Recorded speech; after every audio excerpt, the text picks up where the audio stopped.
avec Madame Marie-Josée Griomme, psychologue spécialisée dans la violence faite aux femmes. Merci de l'applaudir.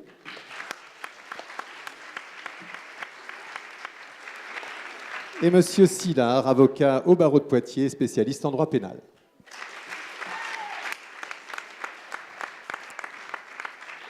Et nous avons bien sûr Monsieur Hervé Ouvrard, bâtonnier de Poitiers. Nous avions 3 boîtes bâtonniers dans la salle ce soir. Formidable.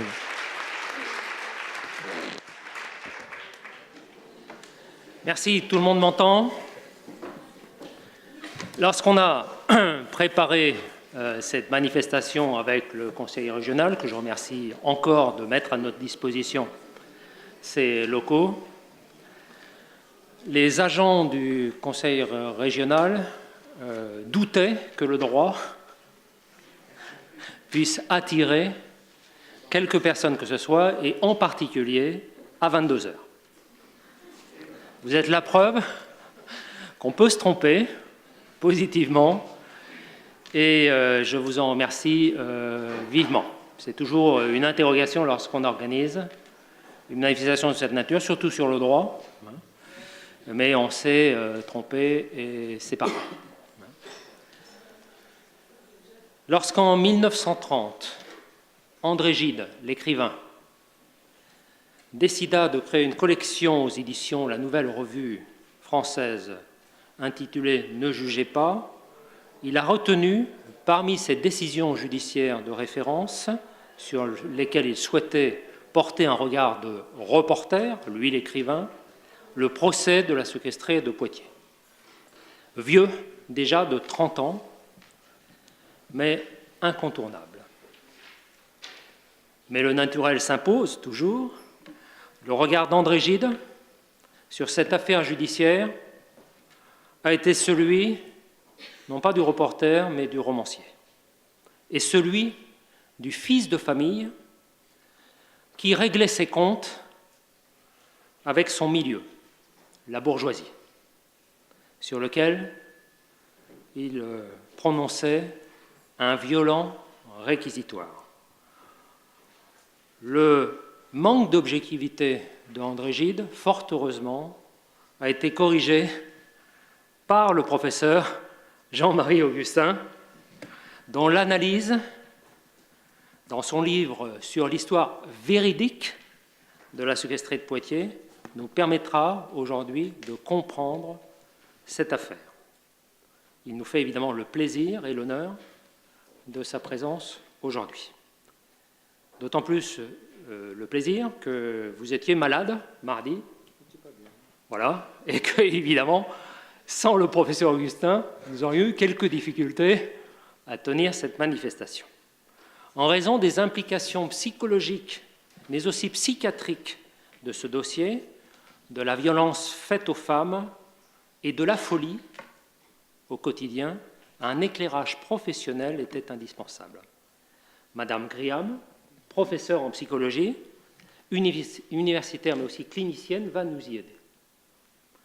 Enfin, l'aspect pénal de ce dossier est incontournable à cette époque et aujourd'hui, et nous avons demandé à Maître Laurent Sillard, avocat pénaliste d'expérience, de nous éclairer. Vous l'avez remarqué, ma présence n'a finalement aucune utilité. Je ne suis pas psychologue, je ne suis pas auteur en fait, de livres, je suis encore moins avocat pénaliste, et donc je serai le quidam ignorant qui éclairera en fait, notre jugement sur cette affaire. Avant d'arriver professionnellement à Poitiers, il y a une vingtaine d'années, il y a plus de 20 ans d'ailleurs, je connaissais déjà le nom de la séquestrée de Poitiers. Pas la vérité, mais une chevelure très longue et très noire sur un corps squelettique, allongé. La photo, le choc de la photo. Et on verra que c'est probablement le début, cette affaire, du reportage photographique. Sans plus attendre, je vous propose de prendre connaissance d'un film documentaire qui avait été conçu il y a environ 2 ans par France 3 sur cette affaire et qui sera une excellente introduction de ce dossier.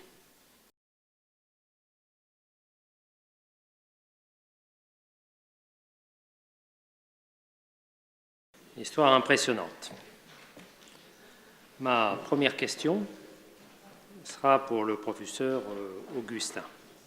Comment expliquer l'écho en fait, de cette affaire pris en France au début du XXe siècle, au point qu'évidemment, 30 ans plus tard, André Gide de nouveau en parle, hein, parce que c'est Poitiers. Ça semble une affaire évidemment de famille, hein, dans une famille bourgeoise en fait, hein, de Poitiers. Et pourquoi un tel écho? Je crois que c'est, vous l'avez vu, le côté presque monstrueux de cette affaire. Vous avez vu la photographie, elle paraît dans l'illustration, encore qu'elle est retouchée dans l'illustration par rapport à la photographie originale qui se trouve aux archives départementales. Je crois d'abord c'est ce côté-là, je crois qu'on peut qualifier le côté monstrueux. C'est aussi la famille. Alors, je rappelle que c'est une famille bourgeoise, c'est vrai. Le père a été doyen de la faculté des lettres, le frère a été sous-préfet au temps de l'ordre moral, c'est-à-dire au début de la Troisième République. C'est sa notoriété qui fait aussi l'importance de cette affaire. Et puis, comme on l'a vu aussi, je crois qu'il y a le rôle de la presse qui, le doyen Chauveau le disait, qui s'est largement partagé sur cette affaire. D'un côté, une presse de droite qui soutient plutôt Marcel Monnier. On dit même qu'il y a des monnieristes et des anti-monnieristes, comme à l'époque, il y a des Dreyfusards et des anti-Dreyfusards, mais c'est l'inverse. Hein. Les monnieristes sont plutôt de droite et les anti-monnieristes sont plutôt les républicains radicaux.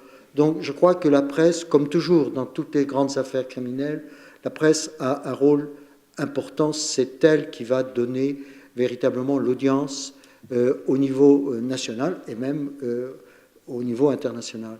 Je crois qu'il y a ça, et puis il y a peut-être aussi, beaucoup moins à l'époque, mais après, le fait que, effectivement, cette victime, on l'a vu aussi, cette victime soit une femme, c'est une femme rebelle aussi, c'est vrai, oui, c'est une femme rebelle, c'est à la fois une femme victime et en même temps une femme rebelle. C'est très compliqué d'analyser l'âme, la psychologie de Blanche Monnier. C'est très compliqué parce qu'il y a presque tout, je vous dis, il y a le côté aussi à la fois mystique.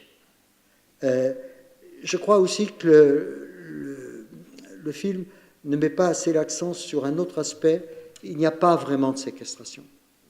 Ce n'est pas une séquestration. C'est une réclusion volontaire. C'est tout à fait différent. C'est la raison pour laquelle, du reste, Marcel n'a pas été traduit devant une cour d'assises. Hein. C'est devant le tribunal correctionnel pour violence et voies de fait. Après, on revient sur le problème qu'il n'y a pas de condamnation pour omission, mais il n'y a pas de séquestration. C'est une recluse volontaire. C'est quelqu'un qui, c'était peut-être pas assez dit dans le film, c'est quelqu'un qui va progressivement se réfugier dans sa chambre et de manière volontaire. La porte de sa chambre n'était pas fermée, elle est parfois sortie, elle a causé scandale.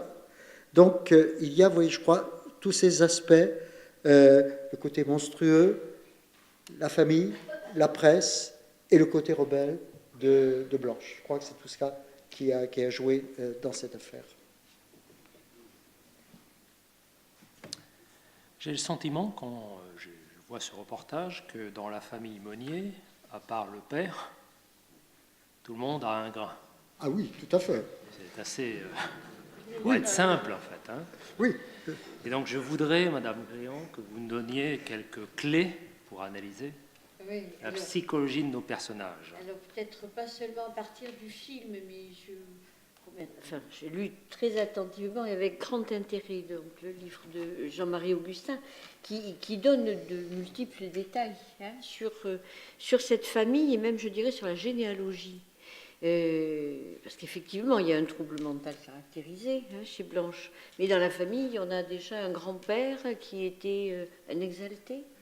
qui, à la mort de sa femme, la grand-mère à laquelle Blanche était très attachée, qui, à la mort de sa femme, se cloître, on peut dire ça. Alors, c'est pas dans un cloître, c'est dans sa chambre, mais reste reclus pendant 10 ans et ne sort même pas pour les obsèques de son beau-frère qui était mort dans une chambre sur le même palier que lui. Donc, on a quand même des éléments familiaux. Une grand-mère maternelle, parce qu'on évacue très vite la lignée paternelle. Le père est réduit, je dirais, presque à néant en termes de décision, de prise de pouvoir quelconque au plan familial. La seule prise de pouvoir qu'il ait, c'est de clôturer à vie, je dirais, les volets de sa fille. Mais sinon, c'est la seule chose qu'il arrive vraiment à faire. Et du côté, donc la famille paternelle, finalement, on n'en sait pas grand-chose. C'est des gens simples, on s'en débarrasse assez vite. Ils ont donné une petite dot, mais ils ne sont pas très fréquentables. Et donc, on a surtout une famille maternelle où on voit même une inversion de génération.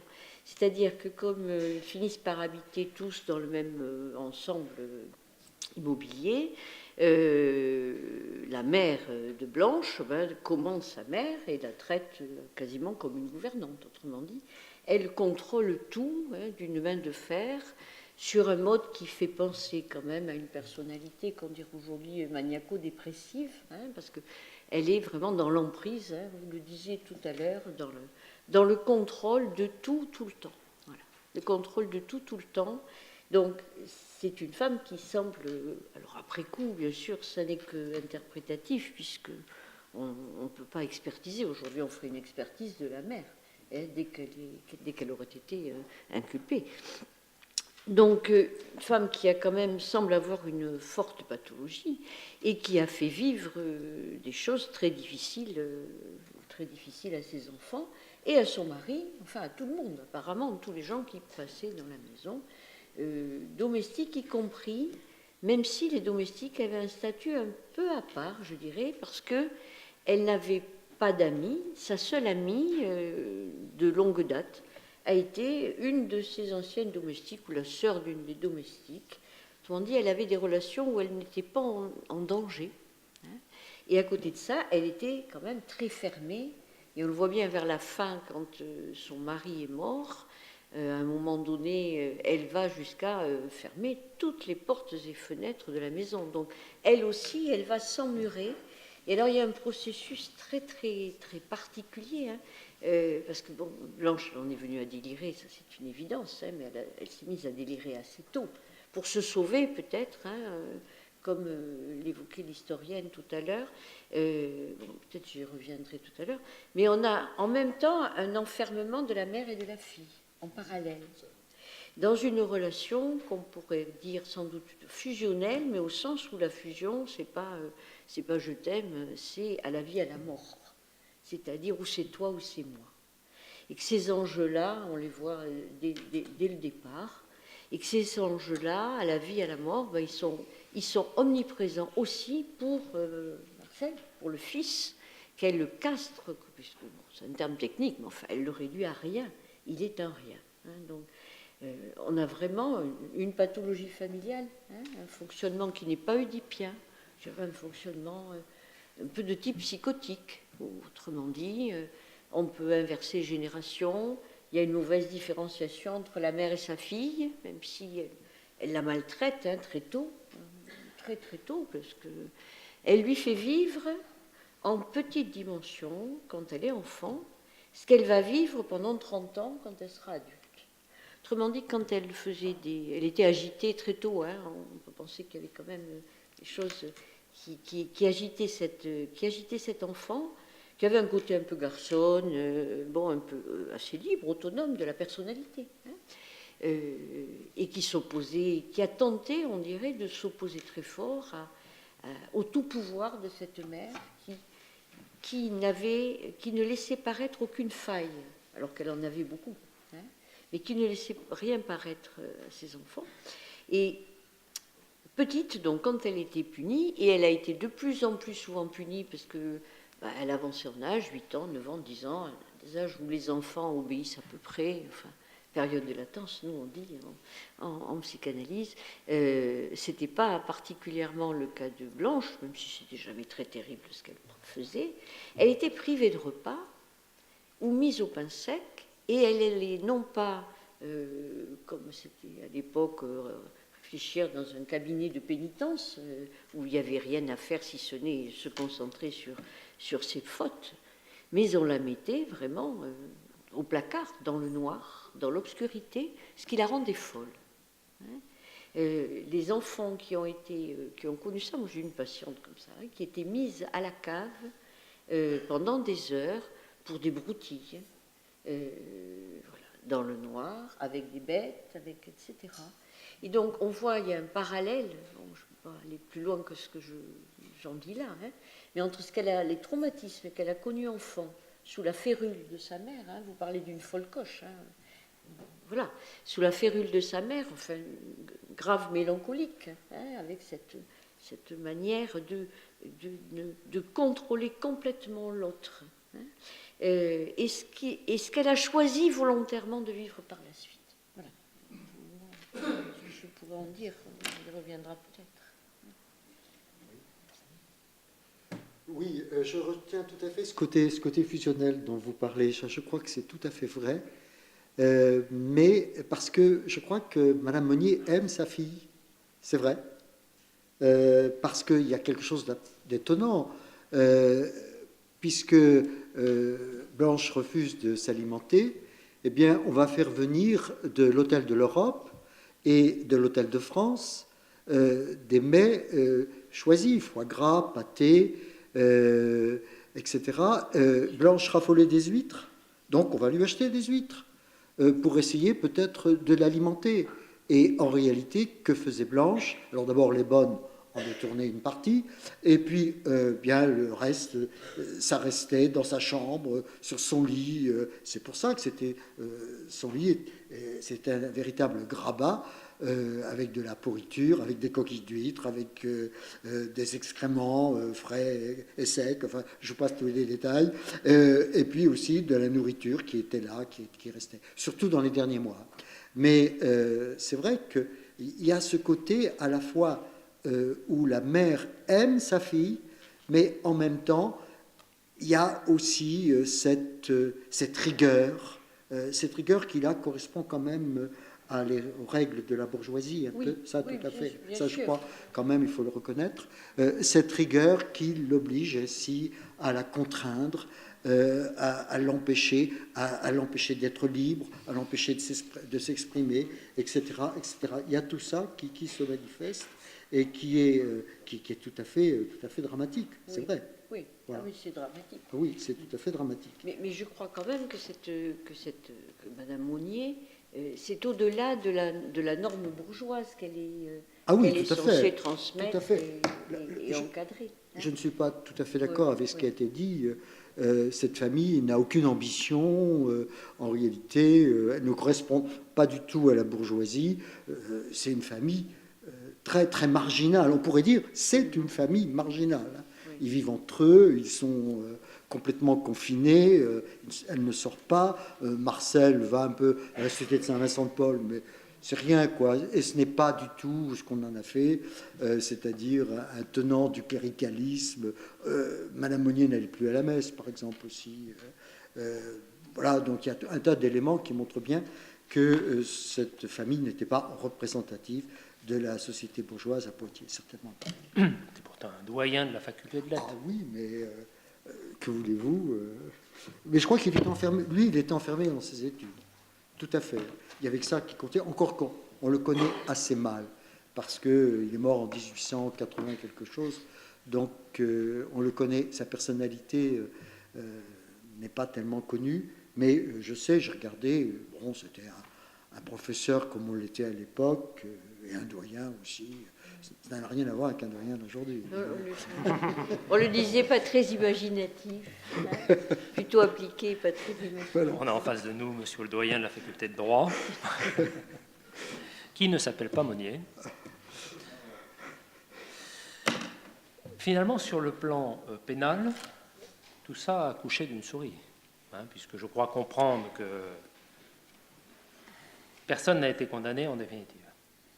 Maître Sylla, est-ce que vous pouvez nous éclairer en fait sur la problématique pénale de ce dossier?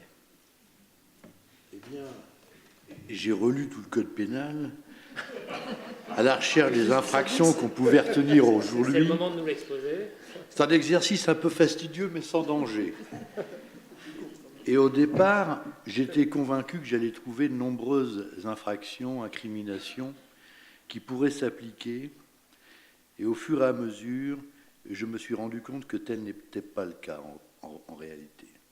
Alors tout d'abord, l'affaire n'est pas transposable. Elle est inconcevable à notre époque, parce qu'il y aurait des dénonciations, ne serait-ce que par des services sociaux, ça ne peut plus arriver. On est à la fin du XIXe siècle, les lois ne sont pas les mêmes, et la prise en charge des déficients mentaux en est encore quand même assez balbutiement. Je voudrais dire que j'ai basé ma réflexion sur le livre du professeur Augustin. L'Ordre en avait acheté un exemplaire qu'on s'est passé les uns les autres parce que nos moyens ne sont plus ce qu'ils étaient, mais enfin nous l'avons tous lu. Mais un livre qui m'a absolument passionné et qui est basé sur des comptes rendus de journalistes, car j'ai interrogé le professeur dans notre réunion préparatoire en lui disant « mais ce sont des notes d'audience ». Mais non, les notes d'audience ont été détruites, mais à l'époque, les journalistes retranscrivaient comme des greffiers ce qui se disait à l'audience. Et j'ai tiré également quelques anecdotes de cet ouvrage. Sur les infractions qui peuvent être reprochées, c'est la vision subjective d'un avocat que je vais vous livrer.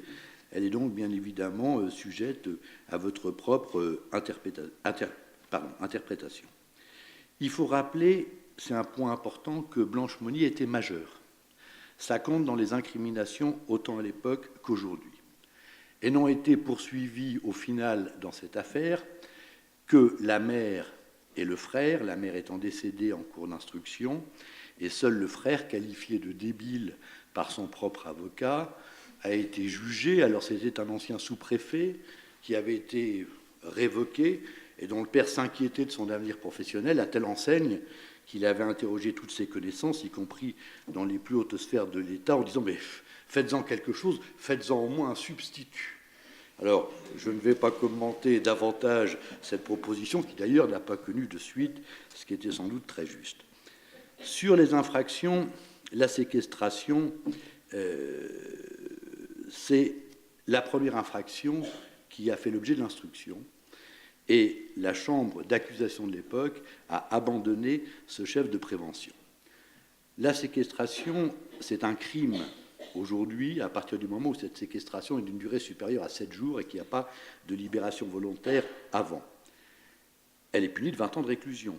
À l'époque, il y avait la peine de mort, mais 20 ans, 30 ans, en cas pour certaines circonstances aggravantes, et même jusqu'à perpétuité. La question est de savoir si la séquestrée l'était réellement.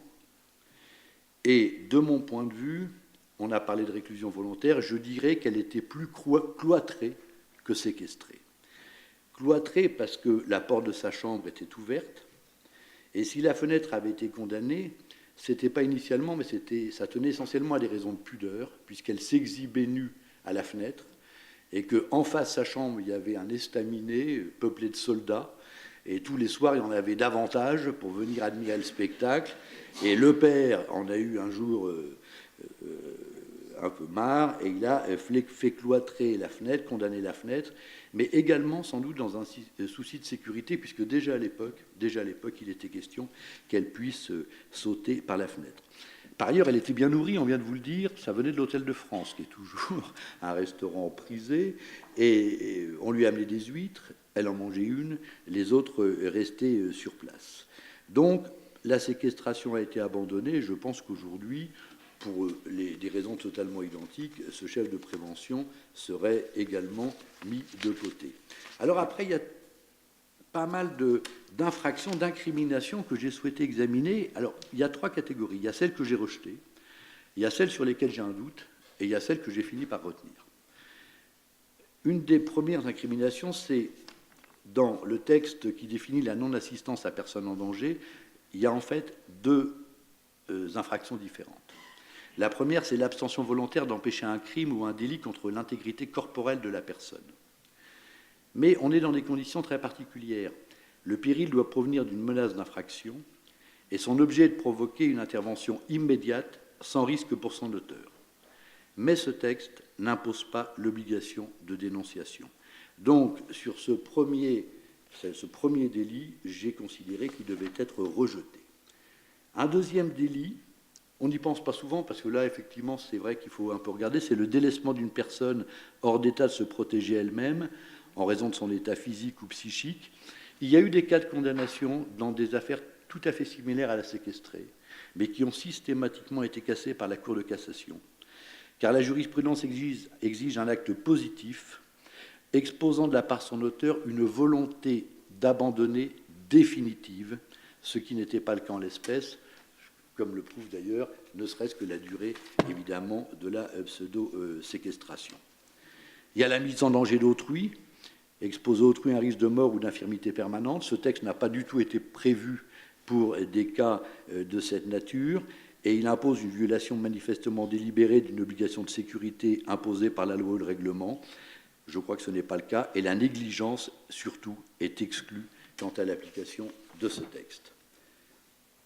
On en arrive aux violences. Les violences, c'est ce qui a fondé la condamnation de Monnier en première instance. La violence, aujourd'hui, conserve une définition à peu près identique, la volonté de faire mal. Et les agissements doivent être positifs et matériels. Et si Monnier a été condamné en première instance, il a ensuite été relaxé devant la Cour d'appel, car, en définitive, il n'y a pas de violence sans violence, et on était bien confronté à cela. Néanmoins, il y a eu une évolution tant légale que jurisprudentielle, puisqu'aujourd'hui, les violences sont réprimées, quelle que soit leur nature. Et on a inclus dans cette répression des violences psychologiques. Le contact physique n'est plus une condition obligatoire de l'infraction de violence. Et dans les violences psychologiques qu'on rencontre aujourd'hui, on entend par des violences de nature à impressionner la victime en générant des répercussions psychologiques ou physiologiques. Alors ça peut être, j'ai un exemple assez récent, c'est un homme qui circulait à Poitiers en voiture avec un pistolet et qui tirait sur un pistolet factice, tirait sur les gens qu'il croisait, etc. Il a été déclaré coupable, mais il y a comme ça tout un tas d'exemples dans la jurisprudence, des coups de feu, quelque chose qui va vous faire peur. On peut même quelqu'un qui va se présenter devant vous, bomber le torse, etc., vous acculer sans aucun contact physique, ça va constituer une menace. Qu'en serait-il aujourd'hui en ce qui concerne la séquestrée? Franchement, je m'interroge. Je m'interroge parce que, surtout devant les juridictions de première instance, les incriminations s'élargissent dans leur domaine d'application. Et est-ce que des violences physiologiques ne seraient pas retenues en l'espèce? De plus en plus de comportements moralement répréhensibles vont tomber sous le coup de la loi dans une conjonction de l'émotion, déjà, et de l'évolution jurisprudentielle. Pour parler cru, il y a cette tentation, on ne peut pas laisser passer ça. Et on va trouver un texte pour le sanctionner. Et je me demande si la solution qui serait prononcée ou les décisions aujourd'hui ne seraient pas en définitive un peu les mêmes qu'il y a 117 ans, une condamnation en première instance et, le cas échéant, une relaxe à la Cour d'appel dans un certain temps, puisqu'à l'époque, la Cour d'appel avait statué 1 mois après le jugement. Ça nous fait aujourd'hui rêver, je pense que ça fait rêver, évidemment, tous les présidents de cour. Donc, à cet égard, j'ai quand même un doute pour savoir si l'infraction de violence aujourd'hui serait totalement écartée compte tenu des évolutions. Il y a ensuite les incriminations que j'ai retenues.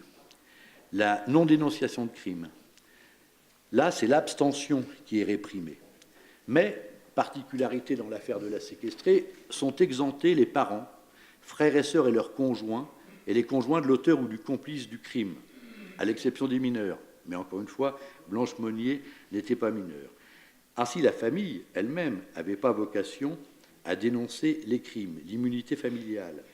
Mais de nombreuses personnes étaient au courant de la situation. Alors on peut citer les bonnes, dont certaines ont été particulièrement dévouées d'ailleurs, mais dont les dernières, effectivement, présentaient moins de garanties, des bonnes qui amenaient, un peu comme au spectacle, au cirque, des hommes pour voir la séquestrée.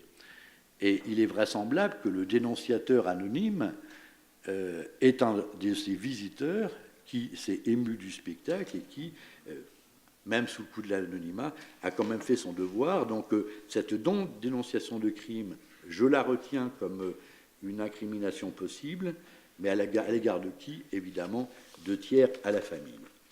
Une autre infraction, la non-dénonciation de dangers concernant des personnes vulnérables. Sont ici visés les mineurs et les personnes vulnérables, quel que soit leur âge. Le texte vise expressément des privations, des mauvais traitements, et dans les exemples jurisprudentiels, on trouvera la sous-alimentation ou le défaut de soins de toilette. Ce texte également aurait pu s'appliquer aux bonnes, aux visiteurs, aux médecins. Médecins qui étaient là régulièrement et qui visitaient qu'occasionnellement, en tout cas, Blanche Monnier, alors qu'ils connaissaient parfaitement leur existence. Reste le délit de non-assistance à personne en danger, le deuxième alinéa. C'est l'abstention volontaire sans risque pour son auteur de porter secours à une personne en péril, soit personnellement, soit en provoquant un secours. Cette obligation est générale, elle existe à l'égard de quiconque. Et le péril peut être de toute nature. Il peut procéder du fait de la victime elle-même. J'ai trouvé un exemple dans la jurisprudence, par exemple une cure d'amaigrissement déraisonnable. Alors je ne pense pas que la séquestrée faisait une cure d'amaigrissement déraisonnable, mais il y a un parallèle malgré tout, compte tenu de son état de santé.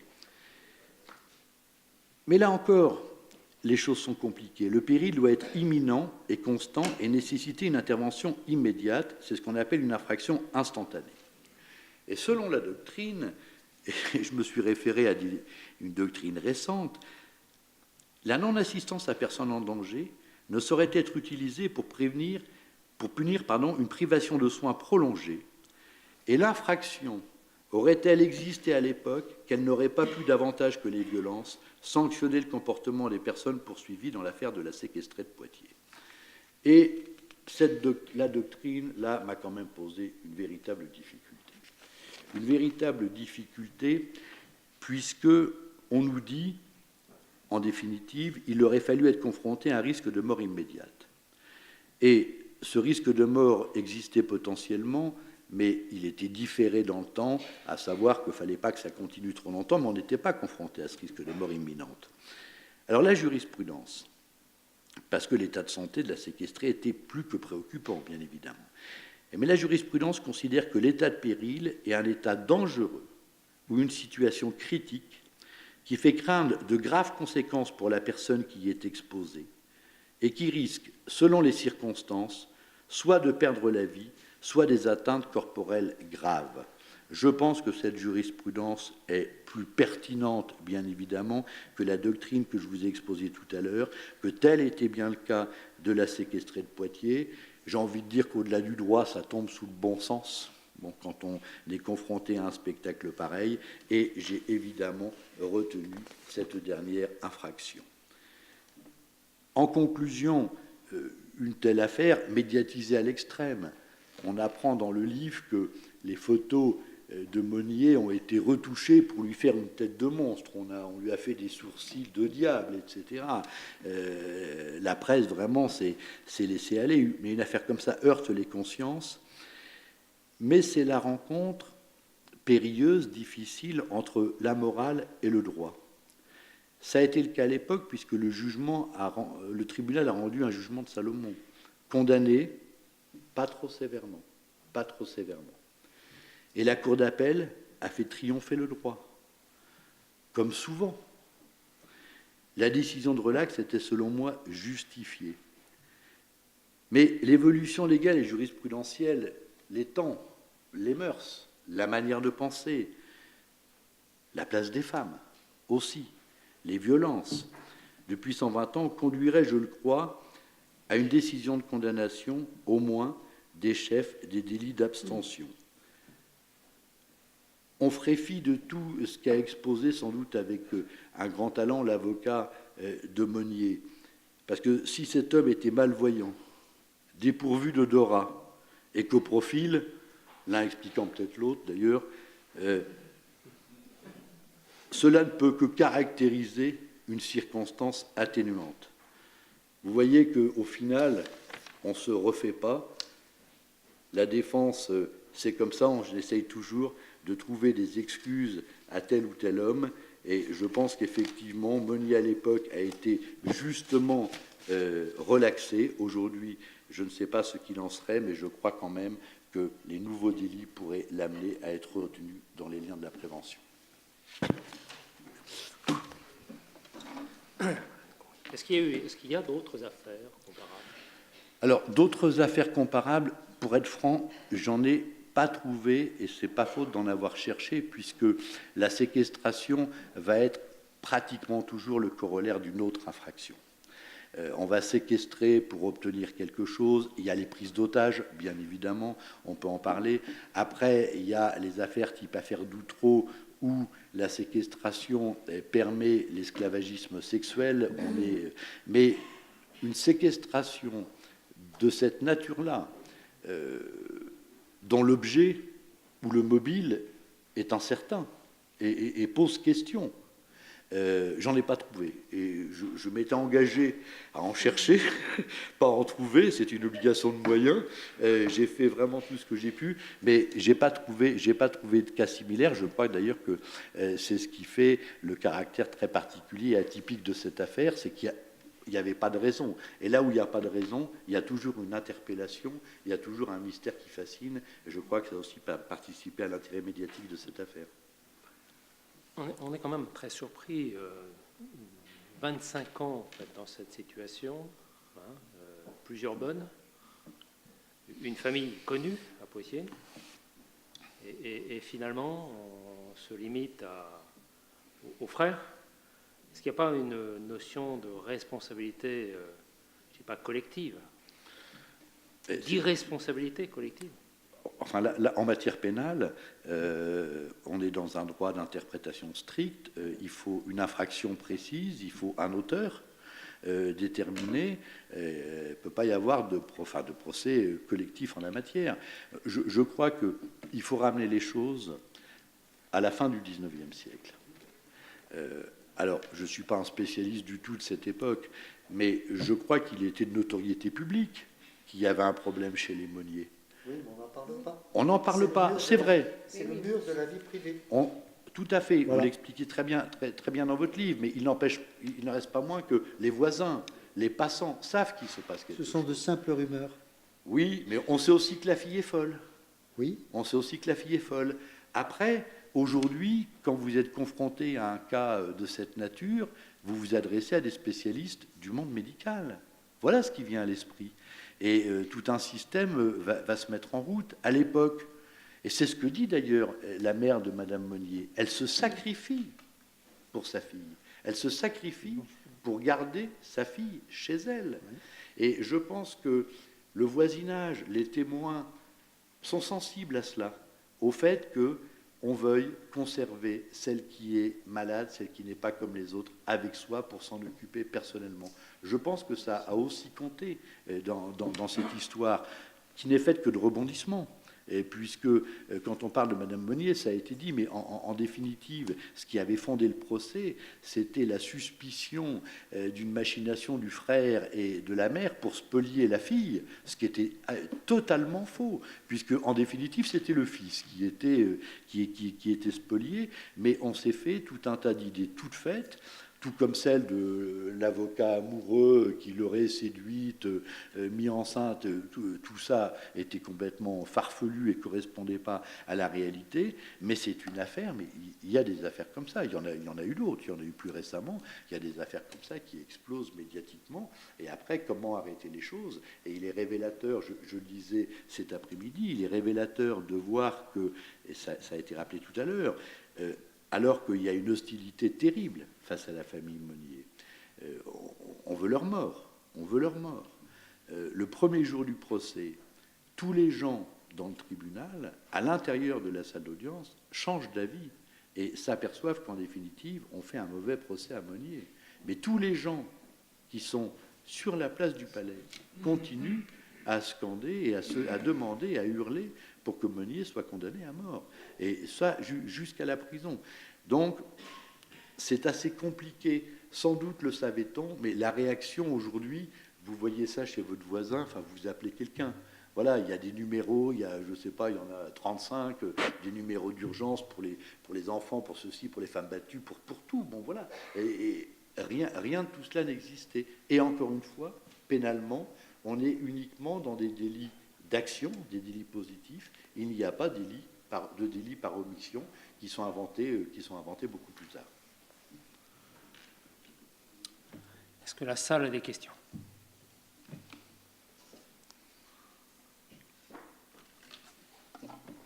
Il y a une question que je n'ai jamais creusée, mais qui m'intéresse beaucoup. Ça concerne Foucault. Foucault a habité à une rue ou à 2 rues de là. Oui, c'est vrai. Je n'ai jamais exactement vérifié si ses parents avaient déjà la maison à l'époque de l'affaire. Mais Foucault ne peut pas ne pas avoir entendu parler de cette affaire, qui aurait dû sans doute beaucoup l'intéresser.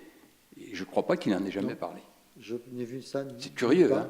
Effectivement, la maison du docteur Foucault était en bas de la rue Arthur Ranc, à l'angle du boulevard de Verdun.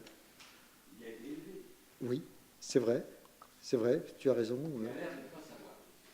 Oui, oui, c'est vrai que c'est très étonnant. Bien. Enfin, on s'habitue aussi à ce qui dure depuis 25 ans, j'ai envie de dire, quelque part, malheureusement. Je voulais dire un mot. On disait tout à l'heure que cette affaire ne pourrait pas se reproduire, ce que tu disais, Laurent. Mais ce qui me frappe quand même, c'est que on retrouve aujourd'hui, ce que tu viens de dire, les mêmes mécanismes en tout cas. Je veux dire par là que entre une affaire avec une opinion publique et une affaire, ce que tu viens de dire, c'est-à-dire qu'à l'audience on se rend compte qu'il n'est à une autre vérité, en tout cas pas celle-là, ça c'est toujours vrai. Ça c'est quelque chose qui continue à fonctionner. De la même façon, la pression qu'il y a sur les juges de première instance par rapport à la cour d'appel, ça aussi, c'est quelque chose qui continue pleinement à fonctionner. On en est les témoins tous les jours de ça. Donc ça, c'est quand même intéressant, je crois, à dire, parce que ça n'a pas bougé. Et on parlait tout à l'heure des algorithmes, de machin, de tout, etc. Il serait effrayant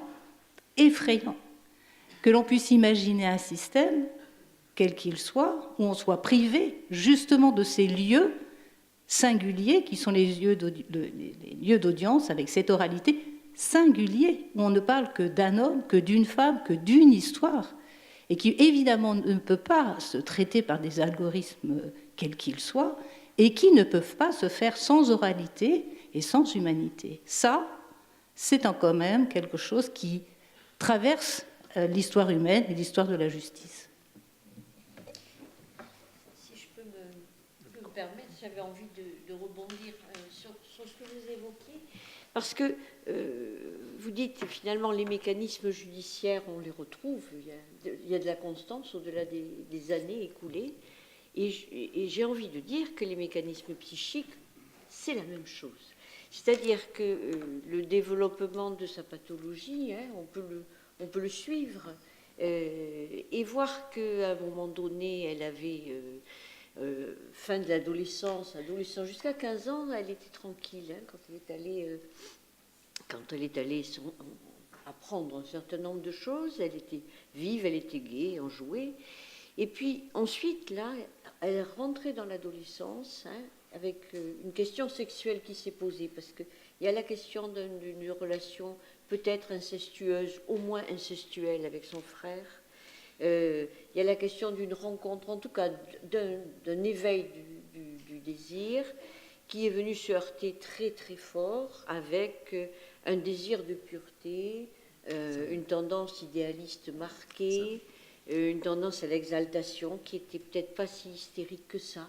Hein, on pourrait croire. En tout cas, elle vient rencontrer des choses qui font l'adolescence de beaucoup de jeunes femmes, et à l'époque, je pense, d'autant plus, hein, compte tenu quand même du rapport de l'encadrement de la sexualité, hein, par cette époque bourgeoise. Et puis, donc, elle pourrait s'en dégager, hein, c'est-à-dire elle pourrait trouver une solution, alors un époux ou autre chose, rentrer dans les ordres, parce qu'il y a quand même ce côté mystique qui est très marqué, mais ça bascule. Voilà. Et je crois que ces phénomènes-là, où ça bascule, c'est toujours vrai. Et il y a des familles qui sont confrontées à ça quotidiennement et qui ne savent pas quoi faire. On a encore des jeunes adultes, je dirais, en très grande souffrance.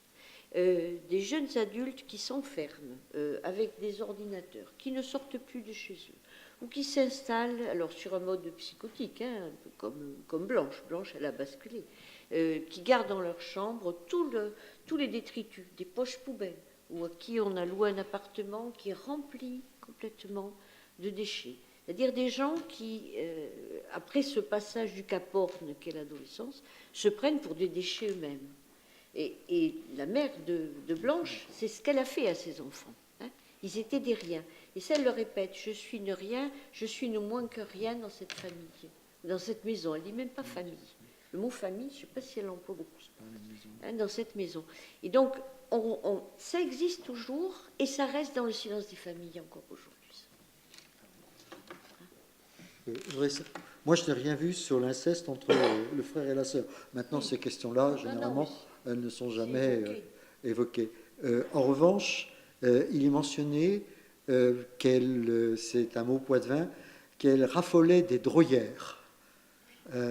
Donc, il y avait peut-être là une homosexualité féminine. Et elle avait aussi peur des hommes. Ça, généralement, quand quelquefois un homme se trouvait en sa présence, elle se cachait la tête uniquement, parce que c'était la figure, c'était ça. Le reste, ça ne l'intéressait pas.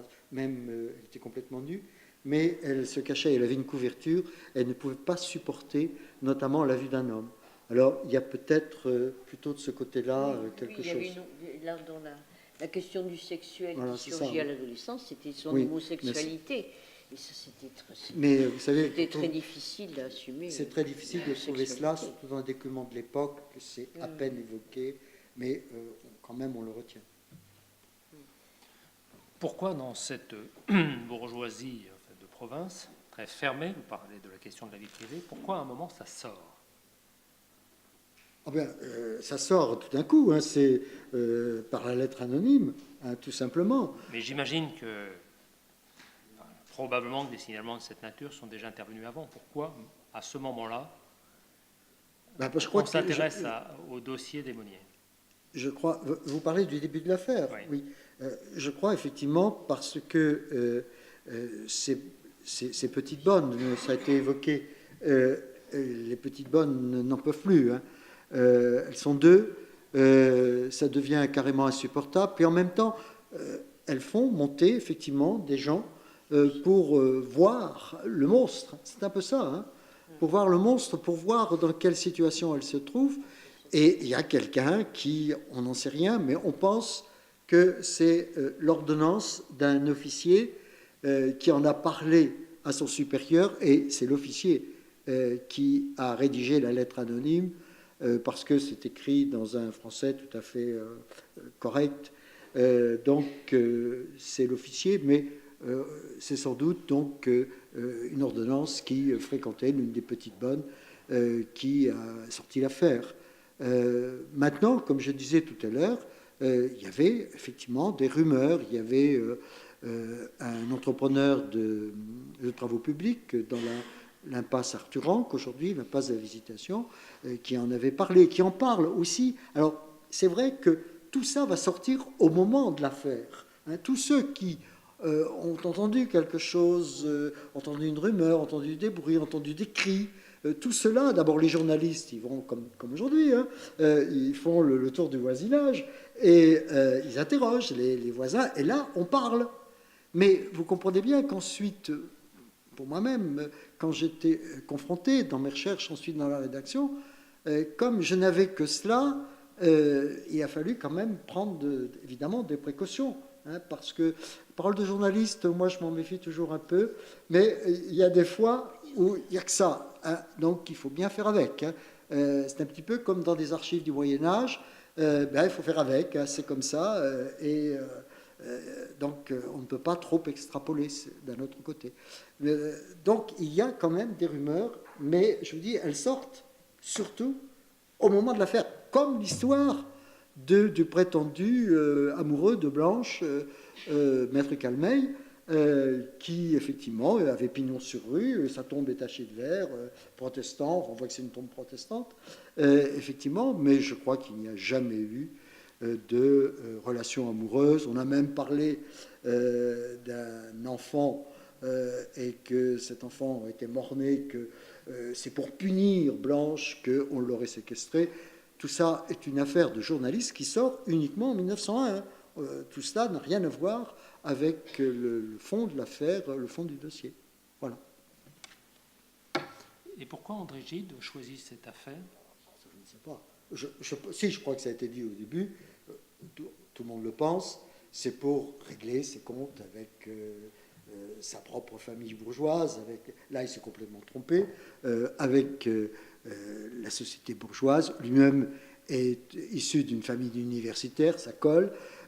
Donc voilà, tout simplement, je crois, c'est presque Blanche Monnier, c'est moi, quoi, voilà.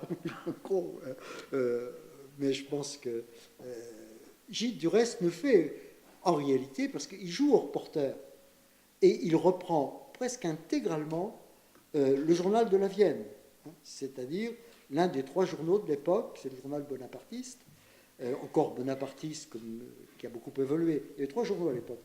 Le Courrier de la Vienne, qui était royaliste, mais aussi qui avait beaucoup évolué. Le journal, donc, qui était bonapartiste, qui devient nationaliste. Et il y a le journal L'Avenir, qui, lui, est républicain, radical, et qui est vraiment là contre Monnier. Voilà. Des questions? J'ai l'impression qu'il faut aussi resituer cette histoire. Voilà. Dans la classification qui était très imprécise à l'époque des maladies mentales. Hein, la nosographie n'était pas faite entre les psychoses et les névroses, et le médecin d'ailleurs de famille y passe régulièrement sans être pour autant très concerné par cela. Ah, il ne monte même pas. Voilà. C'est aussi la tolérance par rapport à la maladie mentale, parce qu'il n'y avait pas beaucoup de molécules pour calmer tout ça.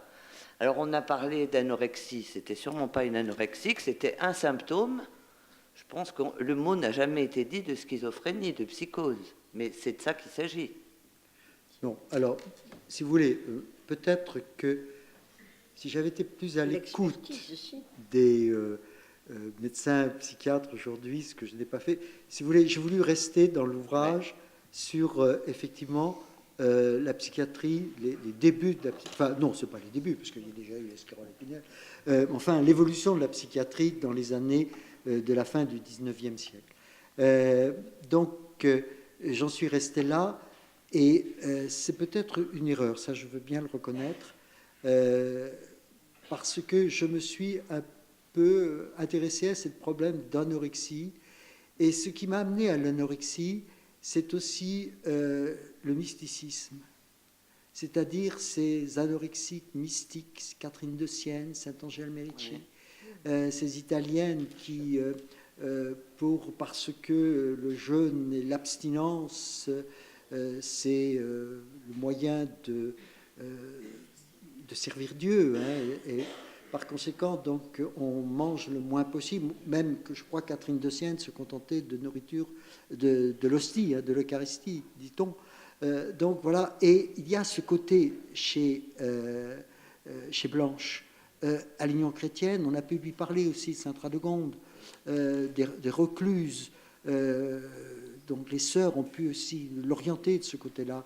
Et ce côté mystique, en quelque sorte, j'ai voulu, peut-être j'ai exagéré, j'ai voulu faire ces deux blanches une sorte de mystique, d'une des dernières mystiques, alors à son petit niveau évidemment, et cette volonté au fond de refuser de s'alimenter avec ce mysticisme qui est en même temps, elle est aussi nymphomane, elle est les deux. C'est ça qui est intéressant. Il y a un truc qui m'amuse aussi beaucoup, mais là je laisse parler mon imagination, c'est l'histoire de la grotte. Quand on parle des aspects sexuels, on ne peut pas s'empêcher de penser qu'est-ce qu'elle a derrière la tête et qu'est-ce qu'un psy en aurait fait. Alors ça, je ne sais pas, oui, d'accord. Moi j'y ai vu, alors c'est tout à fait autre chose, j'y ai vu, parce qu'il y a aussi des éléments pour le dire, j'y ai vu, car il y a la grotte du Pilet, hein, à Migné, ça elle existe, cette petite grotte, qui ressemble à la grotte de Lourdes. Hein, on est tout à fait on est à l'époque aussi de la dévotion à Notre-Dame de Lourdes, et donc il y avait une grotte et elle met des vierges de Lourdes dans cette grotte, avec la photo de sa grand-mère. Donc moi j'y ai vu, je n'y ai vu que ça, hein. Je ne suis pas spécialiste, vous auriez peut-être vu bien autre chose, mais je crois qu'effectivement, la séquestrée, on peut très bien approcher l'affaire de différentes manières, d'abord en fonction des disciplines, oui. Et nous sommes là pour le démontrer, et le juriste n'a évidemment peut-être pas le même point de vue ou l'historien que le psychiatre. Ça, c'est tout à fait normal. Il faudrait presque faire un ouvrage à plusieurs. Voilà. Oui, mais alors si on parle d'anorexie, comment a-t-on réussi à la faire manger, à lui faire prendre du poids après? Ah bah, elle n'en prenait pas de poids, elle était... Oui, enfin, c'est ce qui reste. Non, mais quand elle arrive à l'Hôtel-Dieu, elle se met effectivement... Ah, effectivement, oui. On la réalimente très progressivement. Oui, alors à l'Hôtel-Dieu. À l'Hôtel-Dieu. Alors, si on la réalimente, ça veut dire qu'il y avait un problème d'alimentation quand elle était dans sa famille. Et on peut pas... Voilà. Oui, mais elle était quand même nourrie, elle était bien nourrie en plus. Mais mal nourrie, alors, on va dire. Ça tient plus du rejet. Ça tient plus de son refus de la nourriture. Oui, mais alors justement, c'est d'où ma question. Elle refusait quand elle était chez elle, et donc elle a été où c'est les soins, et elle a réussi à manger quand elle était prise en charge. Enfin, oui, vous avez raison. Au début, mais après, apparemment, les troubles sont revenus quand elle a été dans la maison où elle est restée longuement, là, à Blois. Elle a recommencé à avoir des troubles, un refus de manger. Donc, on peut penser quand même qu'il y avait beaucoup qu'il fonctionnait en clivage, enfin, pour comprendre ce changement quand même, entre quelqu'un qui est resté dans la pénombre, parce qu'elle était sombre, cette chambre, au point que le frère ne voyait rien, il ne voulait rien voir. Enfin, je pense qu'il y a un déni là, familial. Et donc, quand elle se retrouve à la lumière, elle trouve ça extraordinaire, alors que, vous voyez, elle mangeait quasiment plus rien, vu l'état dans lequel elle était. Elle accepte avec plaisir, comme une petite fille. Donc, on peut penser quand même qu'elle a été dans un état de régression majeure, de dégradation intellectuelle et de régression majeure, ce qui fait que, bon, le sens de son arrêt de l'alimentation au départ, peut-être bien qu'elle l'avait perdu en chemin, tellement elle était... Parallèlement, elle a accepté de se vêtir, elle a accepté qu'on la lave, tout cela. C'est même plus loin. Il y a une limite, puisque l'abbé qui prévoyait sa guérison se trompait. Il y a une amélioration, mais elle est quand même restée à un stade problématique. Oui, tout à fait. Oui. Puis elle a vécu pour voir le contraste, installée. On a parlé de saleté, on a parlé de cette grotte, de la matière fécale sur les murs, etc. Bon, c'est horrible. Quand elle est à l'Hôtel-Dieu, non seulement elle s'alimente, mais elle aime les fleurs et l'eau de Cologne. C'est tout à fait le contraire. Alors ça, je ne sais pas. C'est ça le clivage. Comment l'expliquer? J'en sais rien, moi. C'est tout à fait... Or, elle parle quelquefois de sa grotte, du Malampia. Ça le rappelle, elle s'en souvient. Mais malgré tout, vous voyez, elle a complètement changé. Non seulement elle s'alimente, Mais c'est très drôle, là, elle essaie de vivre, puis alors avec... c'est infantile aussi en même temps. C'est toujours mes chères fleurs, mon cher bouquet, etc. Bon, c'est de l'infantile, mais malgré tout, elle a complètement changé. Merci beaucoup.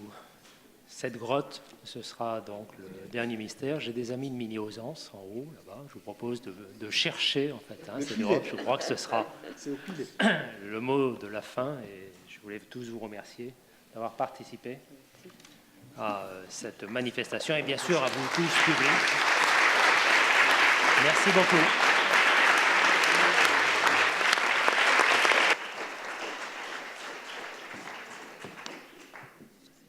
Eh bien, mesdames et messieurs, cette nuit du droit, deuxième nuit du droit, en ce 60e anniversaire de la Constitution, fut une très belle soirée. Il est juste minuit. Eh bien, c'est ça aussi, la nuit du droit. C'était la vôtre. Et on vous dit, bien sûr, à l'année prochaine de la part de la région et bien entendu de l'ensemble des juristes présents ce soir. Merci.